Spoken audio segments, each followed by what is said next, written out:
The first time you paid for your parents, you didn't tell anybody. You just did it. Slid the card over before your dad could get to his wallet. Said, "I got it," like it was normal. Like your heart wasn't going. And it wasn't much. Let's be honest about that. It was a dinner. $30 maybe. Nothing that changed anyone's life. But something happened in that second that was so much bigger than the number. Because for 18 years, the money only ever went one direction. And right there, at a normal table, over something that cost less than a pair of shoes, it turned around. You didn't notice how big that was. You were too busy trying to look casual. And then you went home. And you sat on your bed. And you felt something you didn't have a word for. It wasn't pride. Pride is smaller than that. This video is about the thing you're chasing that you have never once said out loud. Let's go back. Because this starts way earlier than your first paycheck. You were a kid. 9, 10, and you watched your mom look at a menu and put it down and say she wasn't that hungry, and you believed her. For years, you believed her. You didn't have the words yet for what you were actually looking at. You just learned the signals. Which questions made the room go quiet? The sound of your parents talking downstairs after they thought you'd gone to sleep. The vacation that got mentioned once, and then never again. Nobody sat you down and explained your family's money situation. You worked it out, like a detective, at 9 years old. And somewhere in there, you made a promise. Not out loud. You were a kid. You didn't have the equipment to say it. But you made it. Then one day, you have your own money. Not much. First job money. Money that took an amount of hours you'd be embarrassed to admit to. And you buy them something. Maybe it's small, a jacket, a dinner, their phone bill. Maybe you got there fast and it was something big. And their reaction is not what you practiced for. Because they don't celebrate. They go quiet. Your mom holds the thing, like it might break.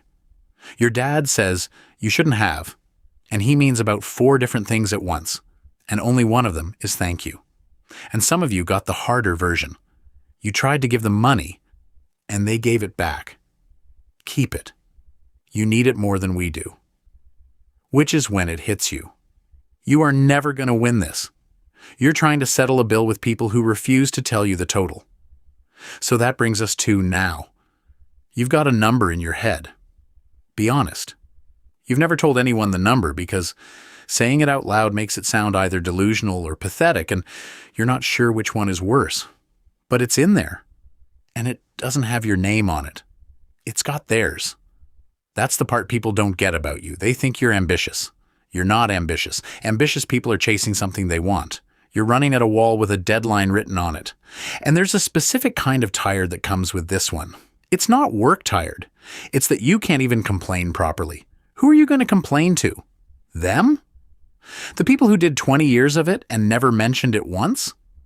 So you just carry it. You take the shift. You say no to the thing your friends are doing.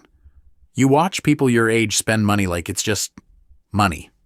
And you feel this flash of something that isn't quite anger.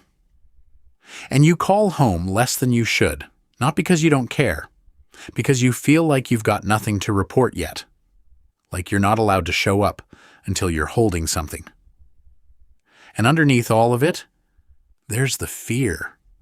The one that gets you at 3 a.m, that you're not fast enough. Okay, here's the part I'd rather not say. The money is probably going to come. Not on your schedule, and not as much as you want. But you're going to be okay. Most people are. But you've been treating this like a money problem. And I need you to hear me. It was never a money problem. Get a calculator out. I'm serious. If your mom is 55, and you see her, properly see her, not a phone call, twice a year, that's not the rest of her life. That's a number. And it's small enough to count on paper.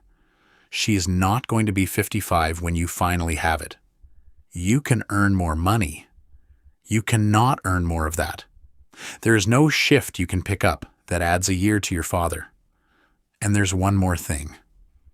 And this is the one that actually gets me. They're already proud of you. Not the future you. Not the one with the number and the house and the receipts. The one right now. Broke, exhausted, calling less than you should because you feel like you're behind. That's the one they're bragging about to people you've never met. You've been trying to earn something you already have, but you still want it. I know. I want it too. You want the day you get to tell your dad he can stop, and you want to watch him not know what to do with his hands.